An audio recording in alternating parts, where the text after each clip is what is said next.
IA13. Inteligencia artificial al alcance de todos. Muy buenas tardes. Vamos a hablar un poco de gestión de contraseña. ¿A quién nunca se le olvidó su contraseña? Yo creo que todos tuvimos ese problema en algún momento, porque pusimos una contraseña bastante complicada y se nos olvidó la contraseña. ¿Por qué son tan importantes las contraseñas? Porque las usamos todos los días. ¿Para qué cosa? Para conectarnos a servicios, para leer el mail, a redes sociales, pero también para usar servicios de diversión en Internet como Netflix, Spotify o Deezer. Pero también usamos la contraseña cada vez que tenemos que hacer pagos por Internet. Cuando pagamos la cuenta de la luz, cuando pagamos la cuenta del gas, cuando nos conectamos al banco también y para hacer compras por Internet, cosa que hacemos cada vez más por las pandemias que tenemos actualmente. Entonces, las contraseñas son bastante importantes y primero quiero aclarar algunas diferencias entre identificación y autenticación. Muchas veces hay un abuso del lenguaje que permite confundir las dos cosas. Cuando estamos hablando de identificación, eso nos permite identificar a una persona, a un usuario, pero sin certeza. Es decir, que no podemos estar seguros que efectivamente el usuario X es el usuario que dice que es. Cuando hablamos de autenticación, es algo ya más fuerte. Ya podemos asegurar por algunas técnicas, algunos métodos, que el usuario es realmente el usuario que es. ¿Cómo un servicio, una página web o un servicio en Internet verifica un usuario? Básicamente tenemos tres mecanismos que podemos usar para eso. El primero es usar algo que sé, algo que conoce el usuario, y es el caso de la contraseña que usamos todos los días. Aquí estamos hablando de una identificación porque no hay realmente una forma segura para la página web que el usuario que entra a la contraseña es realmente el usuario que corresponde y es realmente el usuario que creó esa contraseña y esa cuenta. Otro mecanismo es algo que tengo. Y ahí estamos hablando de algo un poco más fuerte. Por ejemplo, un dispositivo hardware, mi celular con una aplicación o una llave física. Eso lo veremos un poco más adelante con un ejemplo. Eso me permite asegurar que solamente ese usuario debería tener ese dispositivo hardware y ese conocimiento. Y si lo combinamos con la contraseña anterior, eso nos permite tener una identificación más, es decir, tener un nivel de seguridad un poco más elevado. Eso se conoce en conjunto como el segundo factor de autenticación. Hablaremos de ese tema de nuevo un poco más adelante. Y finalmente tenemos un tercer mecanismo que concretamente es el mejor mecanismo, que es algo que soy. Y eso involucra todas las técnicas de biometría, por ejemplo, el uso de la huella digital o reconocimiento facial o del iris del ojo. Y aquí estamos hablando realmente de autenticación, porque podemos asegurar que el usuario que está detrás de eso es realmente la persona que corresponde. Desafortunadamente es algo muy difícil de usar en Internet actualmente, la biometría, porque eso significaría que cada usuario en su casa, conectado a su computador, tiene, por ejemplo, o una cámara web para hacer un reconocimiento facial, o tiene un lector de huella digital para reconocerlo. Entonces, cuando yo quiero acceder a un servicio web, tengo que crear una cuenta primero. Y dentro de las primeras etapas que tengo que hacer es crear un nombre de usuario y poner una contraseña.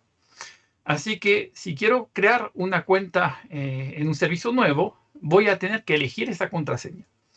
Y yo voy a elegir como contraseña Superman. ¿Por qué? Porque me gustan los superhéroes, me encanta Superman, y entonces es algo que voy a recordar fácilmente. Ahora, si hago eso, muy probablemente todos mis alumnos me van a decir, pero profe, eso es muy peligroso porque primero Superman es una palabra muy conocida que probablemente aparece en muchos diccionarios y además es una palabra corta. Y también, como usted en sus redes sociales ya puso que le encantaban los superhéroes, por ingeniería social es probablemente bastante fácil encontrar que su contraseña puede ser Superman. Y de hecho, la página web donde quiero conectarme y crear una cuenta me dice que por lo menos primero tengo que poner 10 caracteres. Y Superman no tiene todavía la cantidad. Así que voy a agregar otro superhéroe que vamos a pegar a Superman, que es Batman, porque también me encanta Batman. Los alumnos pueden decirme de nuevo, pero profe, de nuevo es una mala idea, porque pegar esas dos palabras conocidas de un diccionario también es muy peligroso. Y efectivamente, la página web me va a decir que algo le falta de todas maneras a mi contraseña porque no tiene mayúscula. Perfecto, le vamos a agregar mayúscula. Y voy a agregar una mayúscula al principio y al final. En el fondo solamente voy a transformar las dos, la primera y la última letra en mayúscula. Ya está un poco mejor, pero todavía se ve claramente que mi contraseña es Superman Batman. Entonces se podría encontrar fácilmente con técnica de fuerza bruta o equivalente. Y la página web me va a decir efectivamente que me faltan poner dígitos en mi contraseña. Perfecto, vamos a agregar dígitos. Y ahí vamos a pasar a algo ya un poco más complejo, donde voy a cambiar las vocales que tenemos en Superman Batman por dígitos. Ahí estoy usando unas reglas que vienen de un lenguaje que se llama LIT, que permite hacer ese cambio, pero es algo bastante fácil porque solamente tenemos 6 vocales y tener reglas para cambiarla en dígitos es algo bastante fácil de hacer. Pero todavía la página web me va a decir, bueno, le falta caracteres especiales a esa contraseña para que sea realmente aceptable. Y efectivamente no tiene, así que le vamos a agregar algunos caracteres especiales. Voy a crear el arroba al principio, un gato a la mitad y un punto de interrogación al final. Y eso me parece ya una buena contraseña, bastante larga, cumple con todos y estoy bastante contento con eso. Ahora, para verificar el nivel de ciberseguridad de esta contraseña, yo puedo usar varios servicios web que me van a decir cuál es el grado, digamos, de seguridad de esa contraseña. Y hay uno primero que me dice que, bueno, tengo 17 caracteres, lo que es bastante. Tengo mayúscula, minúscula, dígitos, símbolos y está bastante bien. Y un computador normal para romper esa contraseña por fuerza bruta se demoraría 20 siglos para hacerlo. Del otro lado tengo la página de Kaspersky, que es una empresa reconocida en el tema. Tuvimos una exposición anteriormente de Kaspersky. Y ellos me dicen que se necesitaría 362 siglos para romper esa contraseña.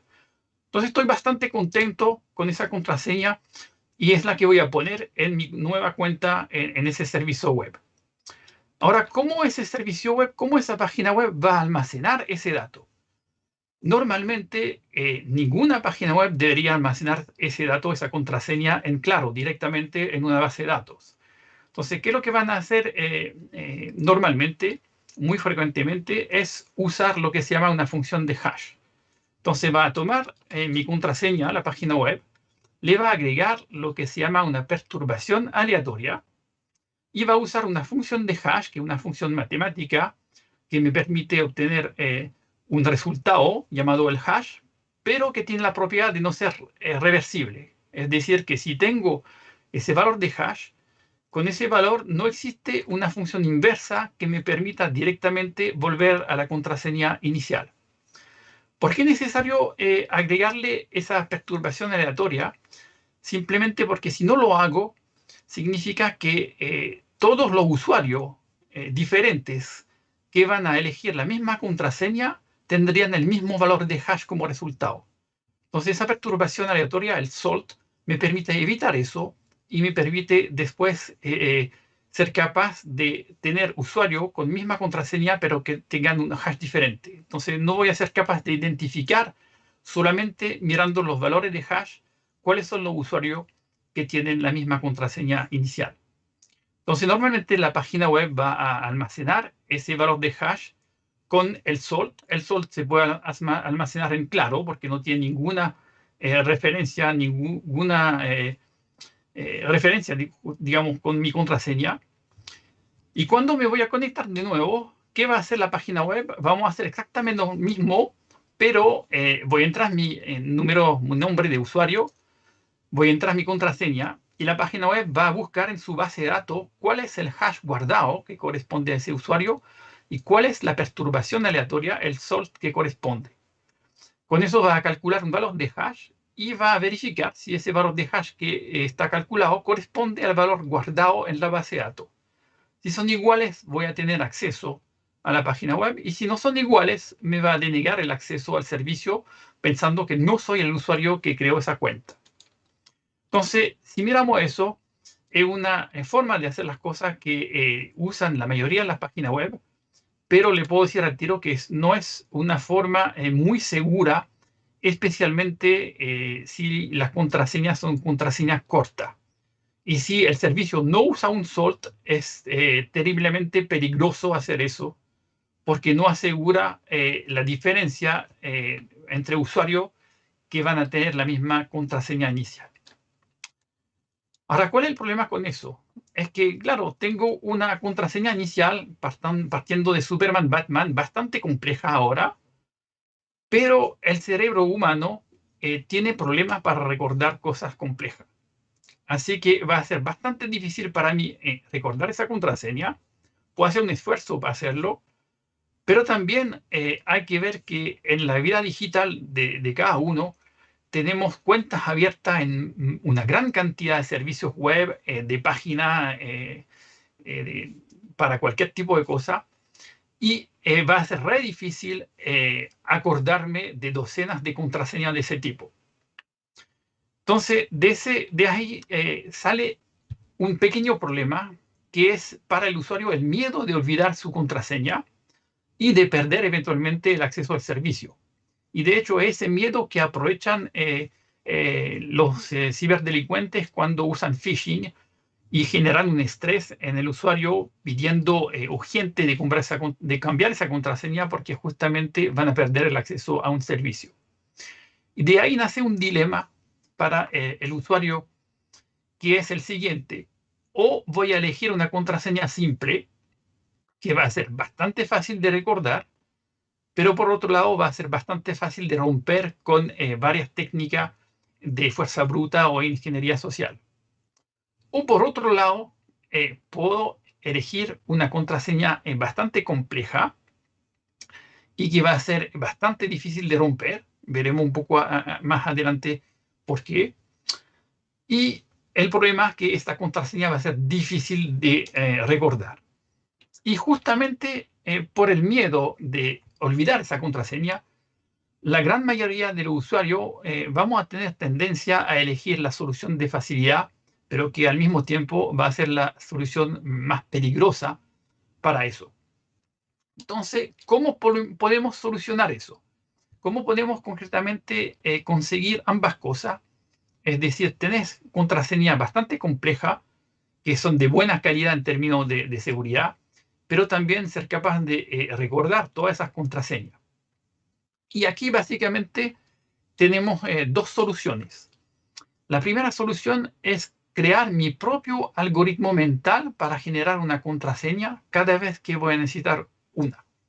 Y veremos que eso usa un dato inicial, que es un dato fácil de recordar, y a ese dato le vamos a aplicar una serie de reglas que me va a permitir generar siempre de la misma forma una contraseña, pero obteniendo cada vez una contraseña diferente porque el dato inicial va a ser diferente. Son métodos bastante interesantes, pero se van a dar cuenta que también generan algunas dificultades para acordarse de los datos iniciales, especialmente si tenemos que generar y recordar varias contraseñas de ese tipo. La segunda solución, que de mi punto de vista va a ser la mejor solución, es usar una aplicación de gestión de contraseña que pueden instalar en su celular. Existen varias aplicaciones disponibles para Android, para iOS, que me permite hacer esa gestión y asegurar que las contraseñas que voy a usar no solamente son de buena calidad, pero que además no lo voy a olvidar. Entonces, la solución de crear un algoritmo mental para hacer eso se llama concretamente un método mnemotécnico. Vamos a ver dos métodos diferentes que usan una técnica un poco diferente. El primero, vamos a partir de los dos datos simples, que es Superman, Batman, porque igual me gustan los superhéroes y son cosas que probablemente me voy a acordar. Y vamos a generar la misma contraseña que teníamos. ¿Qué usa eso? Básicamente usa tres reglas. La primera regla fue de transformar la primera y la última letra en mayúscula. Entonces, es una regla que puedo aplicar a cualquier generación de contraseña nueva. Voy a hacer esa transformación como regla número 1. Después voy a hacer una segunda transformación, la regla 2. Vamos a cambiar las vocales en dígitos. Eso se puede hacer con una regla propia usando el lenguaje LIT como uno quiere.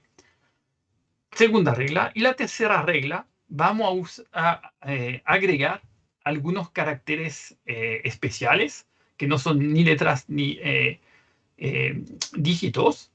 Aquí el arroba, el gato y el signo de interrogación. Y ahí voy a obtener mi password que teníamos inicialmente. Entonces, si se fijan acá, partimos de dos datos bastante fáciles, Superman, Batman, de recordar, y con una serie de reglas simple, son tres reglas, vamos a llegar a una contraseña que al final es bastante robusta. El problema de eso, bueno, hay que ser bastante zen para acordarse de todos los datos iniciales que necesitamos, que es Superman, Batman, pero después podríamos usar otro superhéroe, y acordarse cuál es el dato inicial que corresponde a cada servicio o página web donde voy a crear una cuenta. Segundo método mnemotécnico que puede ser a lo mejor más fácil para mucha gente es usar una frase inicial.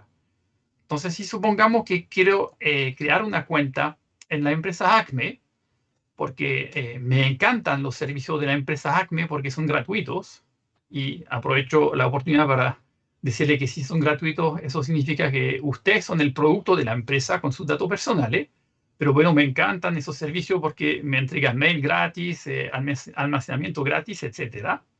Entonces, me encantan los servicios de la empresa Acme porque son gratuitos. Vamos a sacar las primeras letras de cada palabra de esa frase y con esas letras vamos a generar una contraseña. Entonces, una frase de ese tipo es bastante más fácil posiblemente de recordar que cualquier otra cosa. Tomando las primeras letras es mi regla número 1 para generar una contraseña y ahí tengo una primera versión. Sin embargo, todavía una contraseña débil porque no tengo ni dígitos ni caracteres especiales. Primero voy a agregar una segunda mayúscula al final. Primera letra, última letra también. Vamos a transformar también eso agregando un dígito al principio, un dígito al final, puede ser siempre lo mismo en su algoritmo personal, y también le voy a agregar un signo gato al principio y, por ejemplo, un signo peso o dólar al final. Y si miramos esa contraseña, a lo mejor parece un poco más simple que la primera con Superman Batman. Tiene reglas más fáciles de aplicar, pero también es una contraseña que concretamente es aún mejor que la anterior. Y si miramos el mismo sitio web que antes, nos damos cuenta que ahora no son 20 siglos que se demoraría un computador por fuerza bruta para encontrar y romper esa contraseña o el hash que corresponde, digamos, pero sino que más de 100 millones de años. Entonces, con eso estoy bastante contento. Tengo una contraseña de buen nivel. Pero igual encuentro todavía que el método mnemotécnico es algo bastante difícil de recordar si tengo que hacer eso para docenas de contraseñas. Entonces, ¿cuál es el segundo método que podemos usar? La segunda solución es usar una aplicación para el celular. Hay una gran cantidad de aplicaciones que existen para hacer eso, sea para Android o para iOS, que permitan almacenar de forma segura la contraseña. La aplicación cifra la contraseña en el celular y lo descifra solamente si reconoce el usuario por la huella digital en su celular o usando un esquema, por ejemplo, de desbloqueo. Permite poner una fecha de vencimiento a la contraseña porque no es suficiente tener una contraseña de buen nivel. También hay que cambiar esa contraseña de forma frecuente. Entonces puedo poner que, por ejemplo, en 3 meses más o 6 meses más, tengo que cambiar esa contraseña. También esas aplicaciones en general permiten generar una contraseña automáticamente. Simplemente tengo que indicar los criterios que necesito, mayúscula, minúscula, dígitos, caracteres especiales, y elegir el largo de la contraseña. Ahora, aquí se dan cuenta que esa aplicación también propone contraseña de largo 6 y 8, que es muy débil. No hay que usar contraseñas de ese tipo. Hay que usar por lo menos 12 o 16 caracteres o más o 20. De hecho, pueden agregar ustedes mismos algunos caracteres adicionales. Tampoco van a necesitar recordarlo porque la aplicación se va a encargar de eso para usted. Entonces, en función de varios criterios, puedo generar esa contraseña y el momento que necesito conectarme a una página web, puedo usar mi aplicación, autentificarme con huella digital o mecanismo de esquema, por ejemplo, y recuperar la contraseña que corresponde a cada servicio. También si usan el mismo celular para conectarse a algunos sitios web, ese tipo de aplicación en general va a ser capaz de rellenar automáticamente con el uso de su huella digital o del esquema los datos del cuál es el usuario que corresponde a esa página web y cuál es la password que también corresponde. Ahora, como no hay nada perfecto en ese mundo, mi password puede ser de muy buena calidad, extremadamente larga en términos de la cantidad de caracteres, con dígitos, caracteres especiales, etc. Pero si ocurre una filtración de la base de datos que corresponde desde la página web o el servicio, puedo tener efectivamente problemas. ¿Por qué? Porque existen varios métodos que permiten, a partir del hash de la contraseña, usando técnicas de ingeniería social, usando reglas de generación de contraseña, diccionarios, que me permite, probando todas las combinaciones o un subconjunto de las combinaciones, por ejemplo, usando tablas Rainbow, puedo lograr decodificar el hash y volver a la contraseña inicial. Y es suficiente tener un hardware bastante común, por ejemplo, construir una granja de tarjetas gráficas de GPU no muy cara para ser capaz de decodificar de forma bastante eficiente los hash. Una granja de 10 o 24 tarjetas de ese tipo puede ser capaz de decodificar una contraseña con letras, dígitos y caracteres especiales de 8 caracteres en cosas de minutos. Entonces, si pasa esa filtración, efectivamente puedo tener un delincuente que va a ser capaz de decodificar, entre comillas, mi contraseña y volver y ser capaz de conectarse en mi cuenta. ¿Cómo podemos mitigar un poco eso? Puedo usar un segundo factor de autenticación. Y ahí de nuevo tengo varias soluciones. Puedo usar una aplicación de nuevo en mi celular y ahí estoy haciendo el uso de un mecanismo que es algo que tengo yo y que no tiene la otra persona. Y esa aplicación me va a generar un código dinámico cada vez que me voy a conectar de nuevo al servicio que corresponde. Ahí estoy mostrando la de Google, pero hay una de Microsoft, hay varios actores que tienen ese tipo de aplicaciones. Hay un protocolo estándar para eso, lo que significa que no importa realmente la aplicación que van a usar, va a funcionar si la página web lo permite. Y les aconsejo, si la página web lo permite, activar esa posibilidad. Otra posibilidad es usar un dispositivo físico, como esa llave que estoy usando yo personalmente, que necesita insertarla en el computador al momento de conectarse para verificar que efectivamente el usuario la tiene y verificar que el usuario corresponde realmente a el que creó la cuenta y que activó esa llave físicamente. ¿Ya? También le aconsejo, si activan en un servicio web el doble factor de autenticación, es importante activar 2 factores diferentes por lo menos, por ejemplo, una llave física y una aplicación en el celular, porque si pierden físicamente esa llave, no van a ser capaces de conectarse más al servicio y eso realmente es un problema. Entonces tienen que tomar un respaldo, tener 2 factores de segundos factores de autentificación diferentes para no perder ese acceso. Y para terminar, hay algo que me gusta mucho a mí. Hay una frase de un filósofo francés que se llama Voltaire, que dijo, hay alguien tan inteligente que aprende de la experiencia de los demás. Y en ciberseguridad necesitamos aprender de la experiencia de los demás. Es algo fundamental para que avancemos en ciberseguridad. Y para eso también necesitamos que los demás comparten la información, porque si los demás no comparten la información, bueno, no podemos aprender tampoco. Así que le deseo un buen fin de seminario. Muchas gracias por su atención y más que nada, manténganse ciberseguros. IA 13.